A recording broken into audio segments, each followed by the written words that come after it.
गौसपुर वेझो दुरानी महर थाणे जे हद मां मच्छी जे फार्म ते सुतल चौकीदार खे मुबैना धाड़े अगवा करे विया।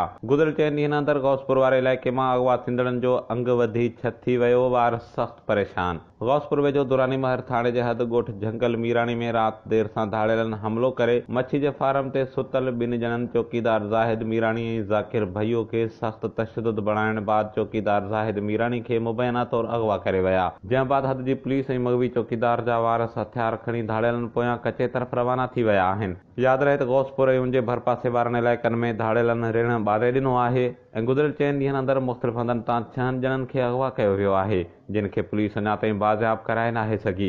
धाड़ेलनि हथां अगवा थियलनि में अब्बास हामिद मीराणी, सफ़दर अकरम नसीराणी, गहवर जाफ़री ऐं चौकीदार ज़ाहिद मीराणी शामिल आहिनि। ॿुधायो वञे थो त गुज़िरियल राति मच्छी जे फार्म तां अगवा थियल चौकीदार ज़ाहिद मीराणी अॻूणे DIG साईं रखीअ मीराणी जो सौट आहे, जॾहिं त पुलिस अगवा थियल ॻोठाणनि खे धाड़ेलनि जे चंबे मां बाज़ियाब कराए नाहे सघी, जंहिंजे करे मग़वियुनि जा वार सख़्त परेशान आहिनि। असद कालू ओगाही, Kawish digital media reporting team, Gauspur.